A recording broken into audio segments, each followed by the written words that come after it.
Hi friends, WizD here. Welcome to a new Raid Shadow Legends video.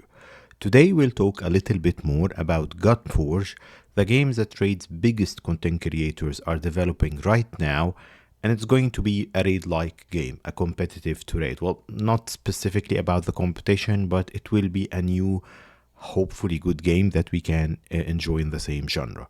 And starting next week, we'll get way busier with Raid when they release that Norse mythology event. So we'll start talking about Loki, Thor, the new fusion, and all of that stuff. I have also other videos lined up. I've just been busy with work, so we will be back testing and building stuff in Raid by next week, hopefully. But let's talk about GodForge for today. So they've released the game name, GodForge, which is a good name for a game. Easy to flow, easy to link to, and all of that stuff. Also, their logo is quite nice. And they are accepting beta signups right now. And the question to be asked is that, how is GodForge different from all the other Raid-like games that rose and fell across the years? Raid has been out for 5 years now. At least, let's say, serious competition, which was ramping up, by the way, through the years. I think Raid had at least 4 or 5 serious competitors, with the most recent two, Watcher of Realms and Dragonair, being the best of the bunch. So the other companies are learning from their mistakes and building better and better games to compete with Raid. Or as I was saying, not specifically to compete with Raid, but just to get a proper market share from the gacha gaming community, which is higher age but more capable of spending, so this game can easily gain a lot of money. Why GodForge is different, and why it can have it can threaten Raid's existence. It can threaten Raid's long-term dominance over that gacha area. First thing is that, who is creating GodForge? As we can see, Raid's biggest content creators on the scene are involved in this process, are involved as being board members of the new game. Like if we see the team here, let me find it.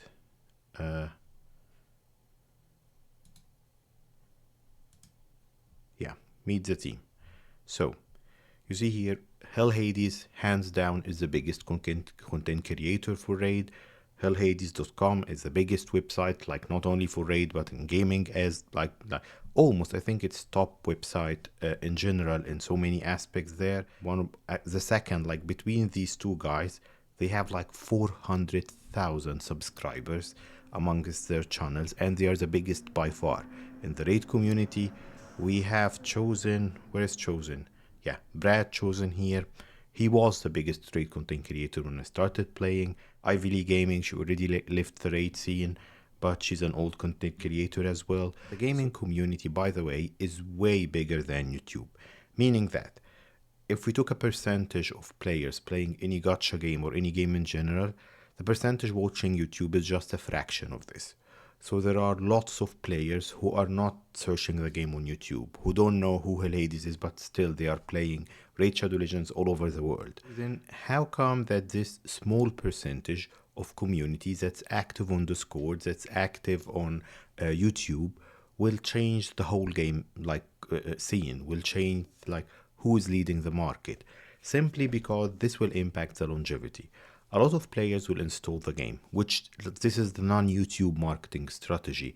How are you putting your ads or whatever in the Play Store, or how they do it? I'm not sure, I'm not a marketing guy. But the main thing is that, okay, you have players just installing the game and testing it, maybe spending a few bucks on it or not. And then these guys will drop off after a few weeks or a few months without ever watching a YouTube video for the game. This is a level field. You can get, this depends on your marketing, the graphics, how you design that initial experience. When I click on a game, install it, and check the first few minutes there, does it actually grab my attention to say, okay, I might log into this game tomorrow to check what's happening there. I might want to spend more than a couple of minutes there. If this initial experience is not top notch, is not as good, and Raids 1 is top tier, by the way, then you will lose that non-YouTube community. But then, if we talk about the YouTube community and people who will play for longer, start hitting harder difficulties within the game and looking for solutions on Reddit, on Discord, on YouTube, this is the community that can carry the game on the longer term.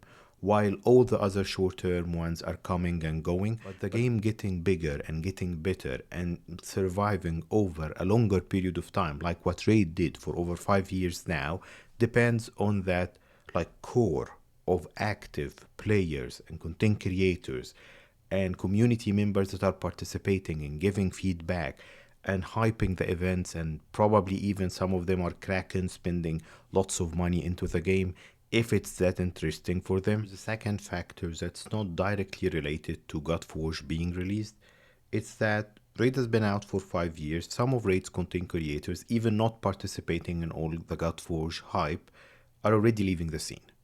Like they're already bored of Raid, they are leaving it to other games or even to do something else other than like gacha game content creation, like Mad Capper. So people are leaving Raid scene because it's been out for like so long, and there is a new game that, if launched well enough, can grab the attention of bored players who are even bored with like Watcher of Realms and Dragonair, way shorter term. I play those games and they don't keep me interested for as long as Raid.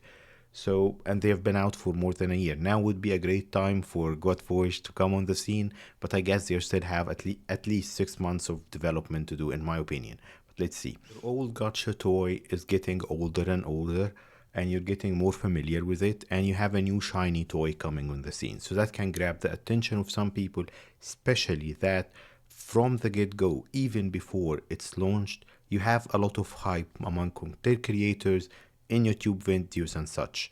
If we check Fateless Discord here, what we can see, so this game is still in development. Check the videos that people are creating on it. Yeah, you can see it behind me, even my own previous video in it, from scratch, from everyone else. MTG Jedi created a channel for it, if you want to follow him early on. Lots of content creators that we know, and some of them I don't know personally. I haven't been that involved in the gacha scene for so long, but I don't believe I've seen before a game that's still in development that got this amount of hype and content creation backing to it. As soon as the game is launched, which is like, that's the main point that I was trying to mention but trembling for a few minutes here, Hell Hades and Ash, Chosen as well, and some of the others will jump into it, creating content and like getting the community more excited about it. I would say that this will guarantee the game at least 500k to a million players in its first couple of weeks, which can be a double-edged weapon because the game hasn't been tested on such a large scale yet. So on launch, sometimes it's better just to trickle the number of players increasing. Having that big launch, like it happened, I think, in a couple of games. Did it happen with Diablo Immortal as well? The amount of players just rushing into the game can bring down the servers, bring down like weird bugs and performance issues that might take like weeks to fix, and in those weeks players might just like say this game is broken and leave it and never can come back to it. So I hope that Fateless team building GodForge is already has this in mind, that this game got at least a million players that might install it in the first week because of all of the hype that the content creation will do. This means it's going to be an initial success. Longevity is a different factor that we might talk about a little bit, but it will have a decent number of players playing it at the beginning, and the better it is, the more, like the longer the players will stay. Well, some of them, it's a limited time anyway. Raid is consuming too much time. This is the main factor that Raid is missing, that made people go to Watcher of Realms and Dragonair and other games as well, or just quitting Raid. Because as soon as you stop playing Raid for a few days, you figure out, I have so much time on my hands that I didn't have in the past few years. It's even pushing me to the edge sometimes, and I'm active, I'm enjoying it, I enjoy creating content on Raid still, but the time factor is getting heavier and heavier, releasing events, releasing dungeons. If they don't handle this, yes, that's going to take major restructure of some of like the design that they did over the years in Raid, but if they don't handle it, that's going to be their downfall. If Fateless is as good of a game, even over time, not from day one, but it will respect our time that higher age players who got families and work and stuff, that can be the factor that will grab people from Raid side and add them to GodForge side over time. And because time is limited, not only for players but for content creators as well, just imagine like the first few weeks of GodForge launch.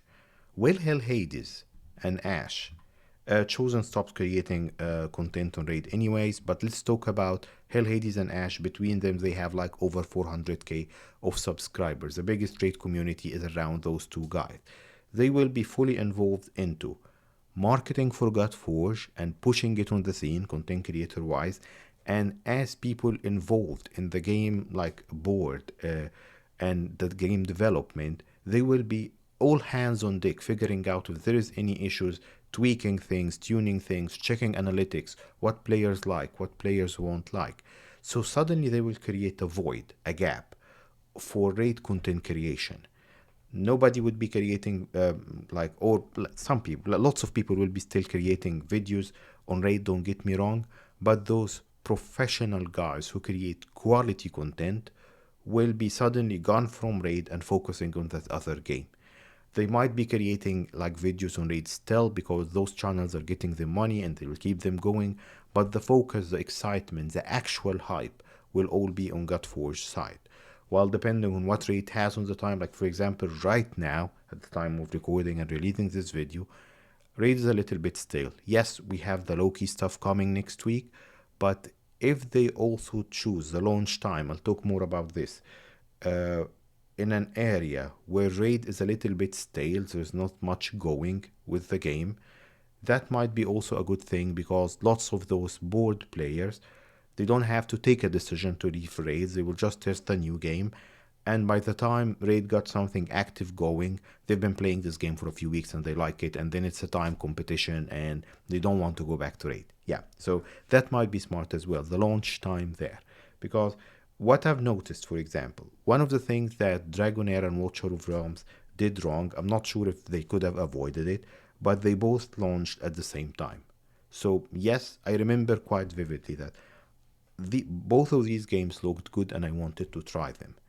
But basically I installed both, I tested them and I thought this one looks better, and I just forgot about the other one for like months till I got some more time there. So if they can choose a gap where launching time makes sense, like beginning of summer, holiday season, whatever, like the right time for this is, but at the same time there is no new gotcha games being released at the same time, that would be the best time for them. Can they fit into this time? Because waiting for this time means that, or aligning with this specific window will mean that they will either release a game earlier than they want to, so it's not mature enough yet, or they will have to mature the game and then set on this investment for a few months till it's the right moment of launch. But the moment of launch can be a make or break for any game. The second point after like a few weeks of launch is that, are they phasing the content? Do they have, and from listening to their podcasts, I believe they do, just having that phased content over time, keeping people excited. Because like, yes, over time, if we took over years, yes, you want to keep people excited like what Raid is doing with events, new characters, new factions, and all of that stuff. You should have at least like 18 months plan moving forward all the time to keep the game going. But I'm talking specifically about the first year. They should have extra hype with events, freebies, whatever. Keep people super excited for the first 12 months to gain that loyalty and habits into the game and all of that stuff. Your first year is the make or break. It also is the time where we'll face the most issues till the game is stable. So do you have enough events lined up, properly developed and tested so they won't break the game, to keep people excited for that first 12 months so that the game is just like part of the routine after this, and then you can go to the tune it down a little bit and go into the regular cycle of releasing content and all of that? Can it survive past the first year? Of course, if we talk investment wise or business wise, if the game is a good gacha game, if they get their like return of investment over the first 2 years, it doesn't matter, which is exactly why Raid moved into profit mode.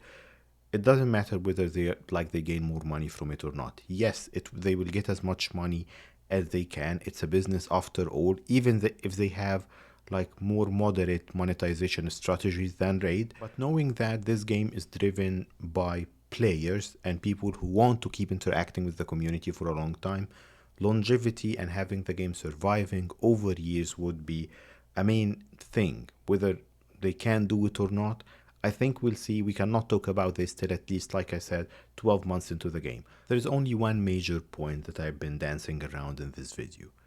Yes, GodForge can be a bigger threat to Raid than the other games because it's insider people from the community, from the content creator scene that will suddenly create a void.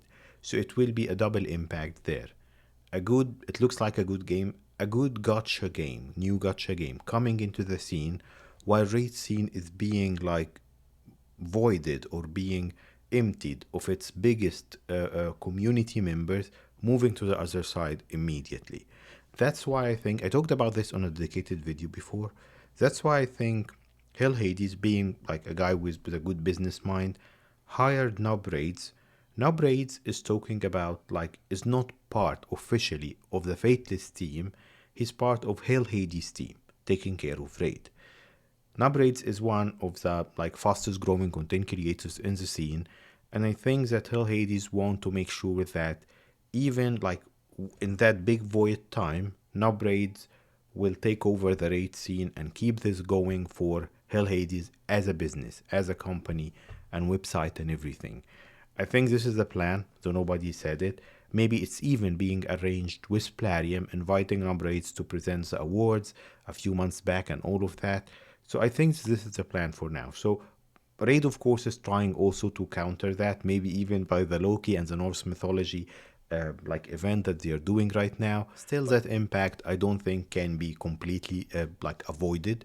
We'll see when GodForge is released what will happen then. We're all speculating, hoping, wishing, and everything. My hopes for both games, by the way, is that for Raid to become better and better, quality of life, taking care of the players more, which they're not doing a great job of right now, though it being a great game. So maybe the serious competition that's increasing over time will get Raid to give us more stuff to basically to make our like gaming life in it better, so we can play some more Raid and enjoy it. And my hopes for GodForge is that it's an awesome game that we will enjoy as well. If we come to an influx point to choose one of these games, we'll see. Two games are manageable still if they're both that good, but let's see. Best of luck to like Fateless and GodForge team. We'll start creating some more Raid content about the Loki event, the Norse mythology and Asgard divide and all of that stuff. And I also have like a few dungeon teams and stuff that I want to build and release to you in the next 2 weeks. Let's see how this will go with work and everything. Thank you for tuning in today. I'll see you tomorrow. Bye.